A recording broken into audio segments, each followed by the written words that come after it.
Sebanyak 84 pegawai negeri sipil atau PNS di Pemkot Bandar Lampung telah memasuki batas usia pensiun hari ini. Pelepasan puluhan PNS yang pensiun itu dilakukan Wali Kota Bandar Lampung Eva Duyana di Aula Sebergong hari ini Selasa 3 Desember 2024. Orang nomor 1 di Bandar Lampung itu mengatakan seluruh PNS yang pensiun telah memberikan dedikasi dan pengabdian yang terbaik. Adapun 84 orang PNS yang pensiun itu terdiri dari fungsional guru sebanyak 55 orang, fungsional kesehatan 7 orang, dan tenaga pelaksana 22 orang. Pada momen itu, selain diberikan SK pensiun, para pensiunan Pemkot setempat itu juga diberikan bantuan anggota Korpri. Menurut Wali Kota yang akrab disapa Bunda Eva itu, pengabdian mereka telah memberikan kontribusi nyata terhadap pembangunan di Bandar Lampung. Pengabdian tersebut patut disyukuri sebagai karunia serta rahmat dari Allah Subhanahu wa Ta'ala, karena tidak semua PNS dapat sampai di titik batas pengabdian.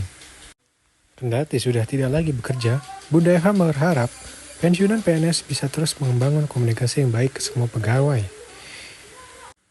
Dalam hal ini, memasuki masa pensiun bukan berarti berhenti untuk berkarya, namun masih banyak peran dan aktivitas yang dapat dilakukan.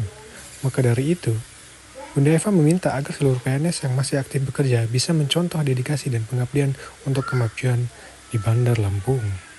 Alhamdulillah hari ini Bunda Eva melepas ya pensiunan guru, ada yang juga fungsional, ada sekitar 88 orang. Harapan Bunda Eva walaupun mereka tidak ada lagi di pemerintah Kota Bandar Lampung, juga kami minta doanya mudah-mudahan bisa seperti bapak-bapak yang pensiun, bapak ibu yang pensiun ini menyelesaikan tunabaktinya berjalan dengan baik dan lancar. Dan Bunda juga berharap kepada semua ASN yang ada di Bandar Lampung kerja terus untuk Bandar Lampung yang kita cintai ini, semua program bisa berjalan dengan baik, pembangunan dan juga kesejahteraan.